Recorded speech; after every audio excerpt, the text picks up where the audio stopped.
Security Academy with this week's episode of Australian Investigator, Private Investigator, Government Investigator and Corporate Investigator Weekly News.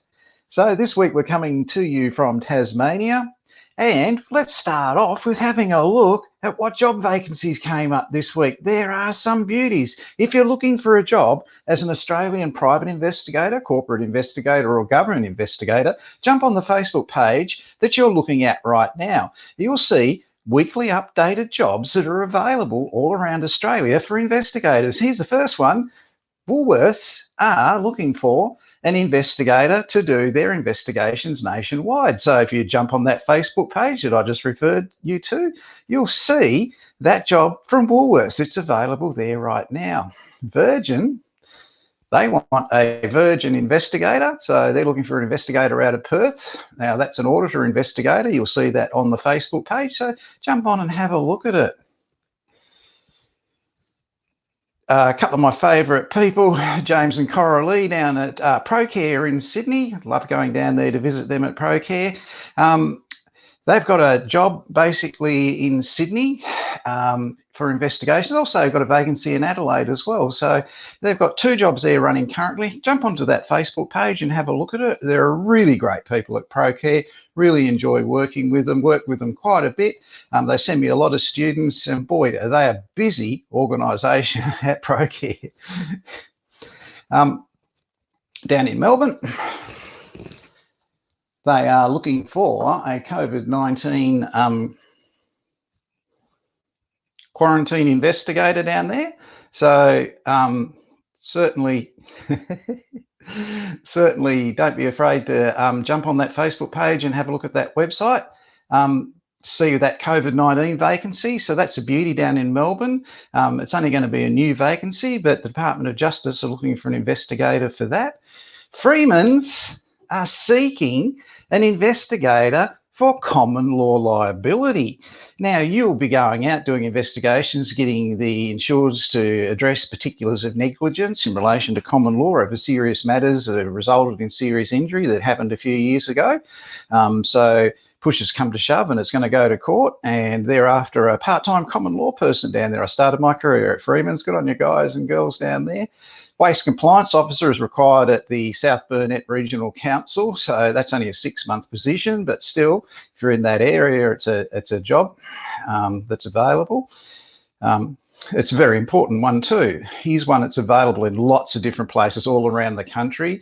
So the National Disability Insurance Service are looking for fraud intelligence analysts in Brisbane, in the ACT, and I believe it was Melbourne as well. So a lot of jobs there at the NDIS. They deal with a lot of people ripping them off. So that's a government investigation role.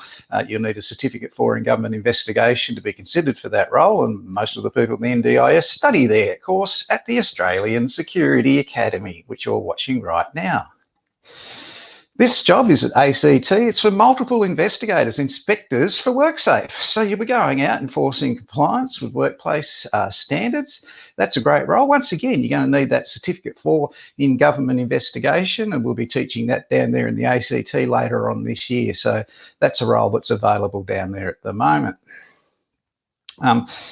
Still from last week, there's that fisheries and compliance role. That's an intelligence one. That's a good one. And a government fraud investigation role down in Brisbane. And don't forget this one. It's a specialist investigator for the EPA, Environmental Protection Agency. And in Melbourne, Clarity Workplace Investigations need factual investigators. So there's a whole different range there of corporate, Woolworths, government, Environmental Protection Agency and WorkSafe in ACT, and private, ProCare and Clarity Investigations. There's vacancies in all those different areas. So get onto that and apply for them. Whew, I'm exhausted already. We're down in Tasmania this week, scoping out places to do our rural and bush surveillance program, and also looking at where we can be doing our drone program too over the April period. Last week we talked about marital and relationship surveillance, and we looked at, there was a business for sale. It was Heartbreakers down in Sydney, There it is. If you're looking to buy a business, you want to get into marital and relationship surveillance, Luke's got a little business down there that's been quite a profitable one over the years, and he's done very well out of it. So he's got it up for sale now. He's realised it's the time to sell. Things are going pretty well for him. So get in touch with Luke if you're looking at buying that business. Very busy week. Well, we've had question this week, and it's our question of the week. Now, this is quite a good question. It's a beauty. If you basically video your question and send it to me, video it on your mobile phone and send it to me, I'll play it in here and I'll give you a coffee mug. So let's have a look at Laura's question. It's a beauty. Well done, Laura. A great question. Hi Mike, I'm Laura. I'm just wondering, do I have to be an ex-police officer to be able to become a private investigator? Thanks. Well, what a great question. Now, that raises the issue, to become a licensed private investigator, do you have to be an ex-police officer? Well, I don't know. It doesn't say anywhere in the rule book that you have to be. There are quite a few ex-police officers in the private investigation industry. There are quite a few healthcare workers in the private investigation industry. There are quite a few people with a teaching and retail background like me in the private investigation industry. There are quite a few people from trade backgrounds in the private investigation industry. But Laura, you have raised an absolutely brilliant question, because being an ex-police officer does not guarantee success in private investigations. It was stated over 2 years ago in Oliver Lawrence's and CHS's staircase presentation in Brisbane, in one of the panel sessions from that, and it was said eloquently that the police from day one in the police academy are taught about elements of the offence. So what they have to do when they charge someone with something, they have to prove the elements of the offence. So I don't know, if you have a look at something like ongoing, controlling, coercive behaviour, domestic violence, that sort of thing, they have to prove assault. You know, they've got to prove that it was intentional, it was unwanted, there was a physical force, if that's the case. That's what they've got to do to get a win for them. In private investigations, we don't have elements of the offence, and anyone looking for elements of the offence in private investigations is just going to upset the person that they're interviewing. So it's very important that you understand PIs operate in the world of negligence and liability. So what does that mean? Well, negligence is what has to be proved in a liability investigation. So it has to be proved, for example, that the insured failed to act with reasonable care. They ignored warnings. They failed to act after similar incidents happened in the past. They failed to teach their staff properly. They failed to instruct their staff properly. They failed to have adequate security, or they failed to have adequate inspections, maintenance and cleaning.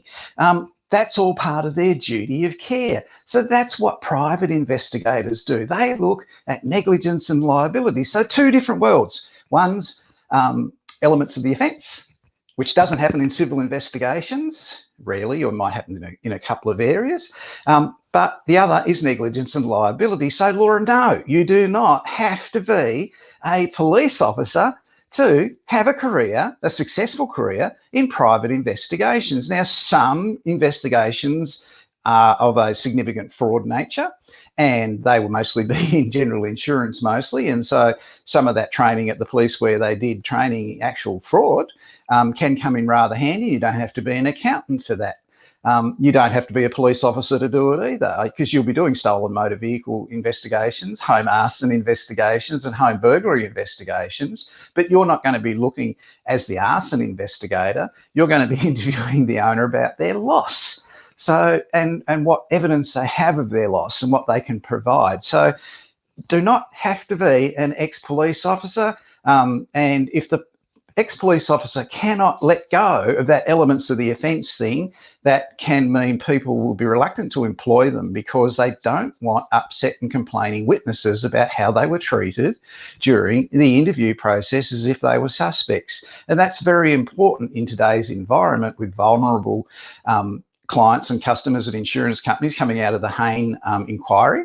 So that, that's a consideration that you must have if you're going into this. It's about insurance and civil investigations. So that's where the person's focus must be. Great question, Laura. Your coffee mugs are on the way. I hope you enjoy them. And don't forget, people, if you have a question about investigations, corporate, government, or private investigations, do what Laura did. Hi Mike, I'm Laura. I'm just wondering, do I have to be an ex-police officer to be able to become a private investigator? Thanks. That was a great question. That was really, really well done. And thanks for sending it in, Laura. Okay, moving right along. Got a lot to get through today. So we've covered that. Promised to look at what happens when private investigators go postal. So what do you do when you've got someone who's just, the gears have gone, the wires have got crossed, and they're exhibiting really bad behaviour in the workplace? So let's have a look at some examples of where this happened. But first of all, we'll look at the opposite end. This is where a claimant did it. So this is a claimant. His name's Carl Cast. Okay, so basically Carl was a narcissist. Back in 1955, he reckoned he'd hurt his back on a work site where he fell into some pipes. And the doctors kept saying, there's nothing wrong with you, mate. Absolutely nothing wrong with you. Now, narcissist Carl used to keep hit lists. That's a warning sign. You got one. Whoa, he's got a hit list of people to get even with, and they're all going to pay. And so Carl did that. And when he went to the doctors, a doctor after doctor knocked him back. He told them, you're all liars. You're all idiots, narcissist. So that's what they say. That's what they do. So he was accusatory. He was paranoid. Everybody was out to get him and deny him what he deserved and what was totally his. So he picked up a pistol, and he took 12 improvised explosive devices, and he went round the offices in Brisbane in 1955 of the doctors who knocked him back. And he actually killed 2 of them with the pistol. He wounded another one who miraculously somehow survived. I don't know how he survived.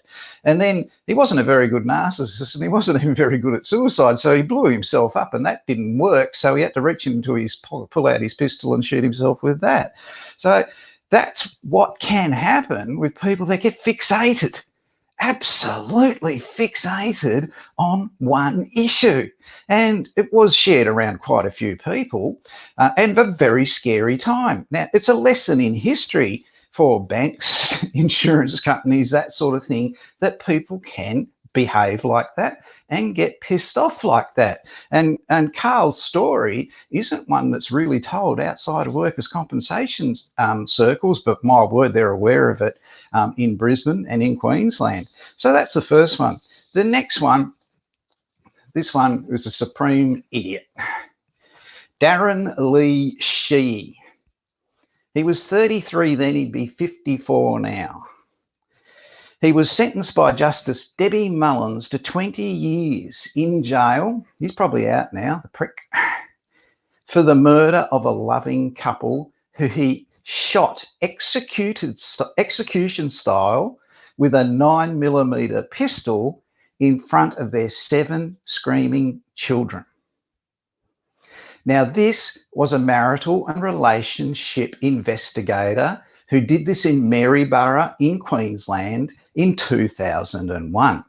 He believed everything his client told him, and his client told him that his ex-wife's new boyfriend was selling drugs, which was not true. Not a word of truth in that whatsoever. The client, Keith McKinnon, nothing's happened to him, nothing. So he told psycho, private investigator, marital and relationship, Darren Lee Shee, that he wants this guy put under surveillance, and that's what's happening. Now, Shee stormed their house with this 9mm pistol, made the 2 adults kneel on the floor, and he shot them both in the head in front of their kids.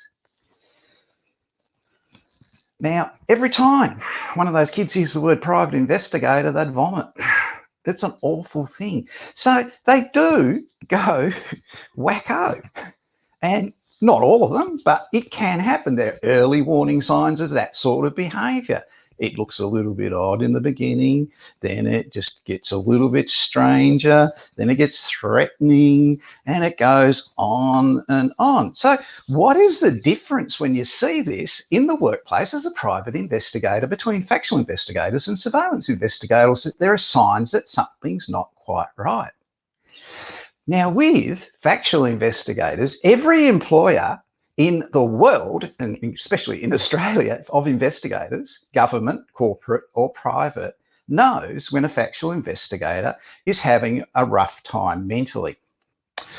We all have relationship issues, we all have financial issues, we all have health issues, we all have depression issues, we all have issues, and sometimes that's reflected in our work. Now, with factual investigators, their statements get very ordinary and undetailed. Previously, they were perfect. With their reports, they get scattered and things are left out and things that were in the instructions are not there. Whereas previously, for the last 400 investigations, everything's perfect. So the factual investigation manager and the investigation agency manager can call that person and say, hey, come on, what's going on? How can we help you? What can we do to help you lift your game? And they might say, oh, I need 6 months off or whatever. And they work with them to do that. And you've got to admire an industry that does that. It's pretty good. They do that, they work with them, they help them, or if they can't handle it, they drop out of it for a year. But I tell you what, it's such a great job. Taking statements, writing reports. It's such a great job. They're back doing it 6 months later somewhere else because it just gets in your system. You enjoy it so much. The incredible thing is what you see on those police shows and in the movies, you never see anyone taking a statement because it's very boring and laborious. You just see kicking out doors and shooting people. Well, that doesn't happen unless you're psycho Darren Lee Shee, right? That doesn't happen. So the factual investigators know straight away. Of the employers of factual investigators know straight away when that sort of behaviour is coming in. So they can see that, they can offer support and help where it's possible to do so. Sometimes they might have investigated something that's pretty traumatic, and you do with fatal accidents and children in fatal accidents and what people tell you or that sort of thing. So that can add up, and the person may just need a break or a holiday or something like that. They're going to be fine, but that's the sign. They can see it in the work level of that written work that something's up. So keep that in mind. With surveillance investigators, nobody ever knows. You're going crazy. They can get away with it because they operate alone. They don't congregate in groups. It's not their thing. Surveillance investigators, they're one person once. And that's the difference between police investigations and private investigations is a police surveillance will be 17, 20 people. Private investigation surveillance is one person. That's it. So that's really important to keep that in mind. Pause for effect and a drink of water.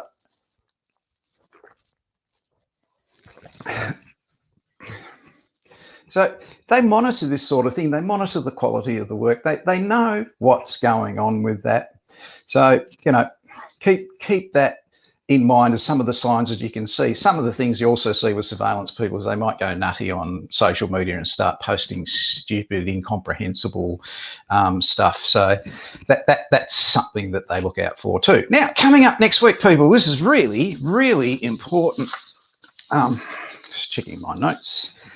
We've got the Australian Security Academy's first virtual conference.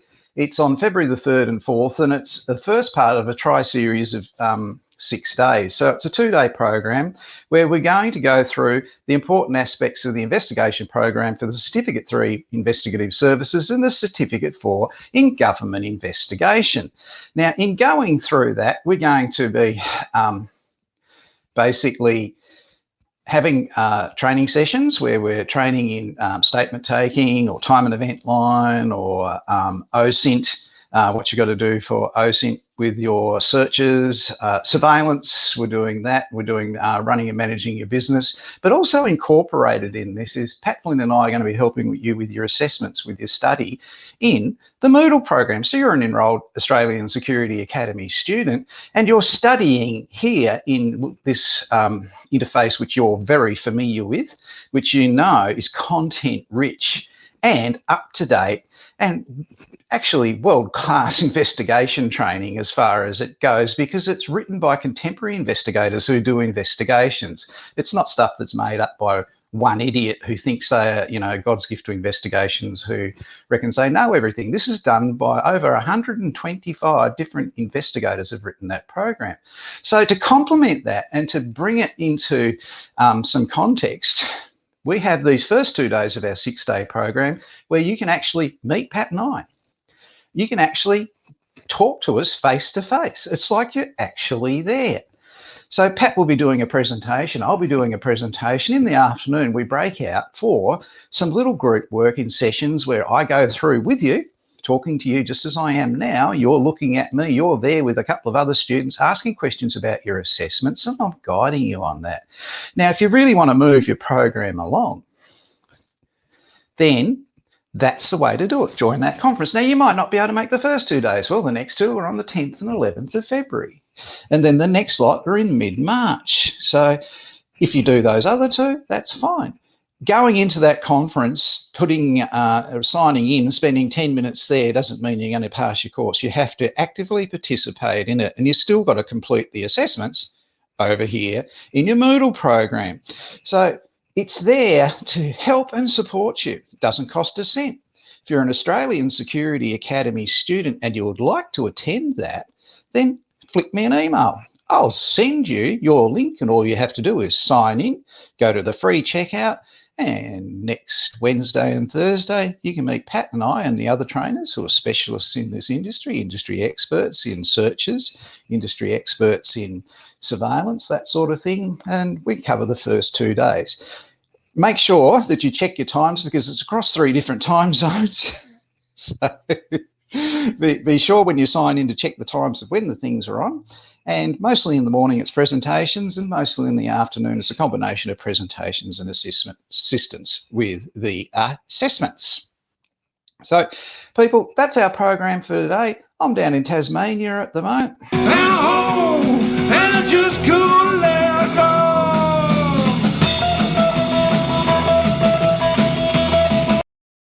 That is exactly what it's like in Tasmania. So I'm down in Tasmania at the moment looking up some stuff for our new next Bush and Rural program. Next week, we're going to be talking about loss adjusting. So we've got a loss adjuster coming in to give you a look at loss adjusting. Don't forget, it's really important, if you want one of these coffee mugs that states what you do in your career, videotape, just like Laura did, your question and send it to me. Laura's question today was absolute beauty. Amelia's last week was fantastic. Evan's the week before, his was a great question too. So you're sending in great questions. If you've got a question, videotape it on your phone, send it to me. I'll play it here and send you a coffee mug. I'm going out with my Koreans. Look forward to seeing you next week. Thanks for watching.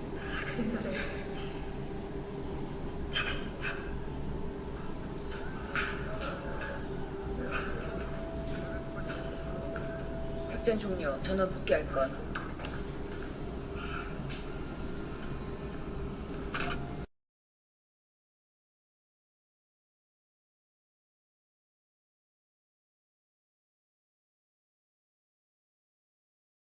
Gotta love that. Mission complete. Great movie. It really is a good movie. You should watch that. It's so much fun, that movie. It really is. See you next week, people. I'm Mike Evans.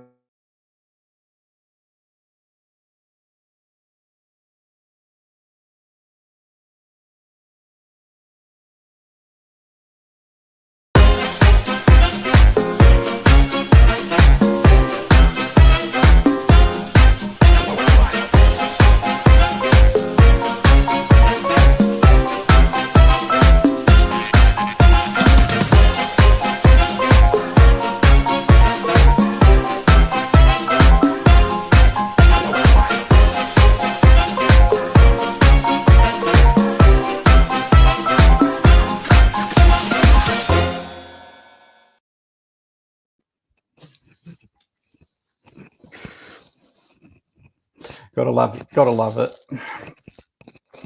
Back next Friday. Loss adjusting. See you then.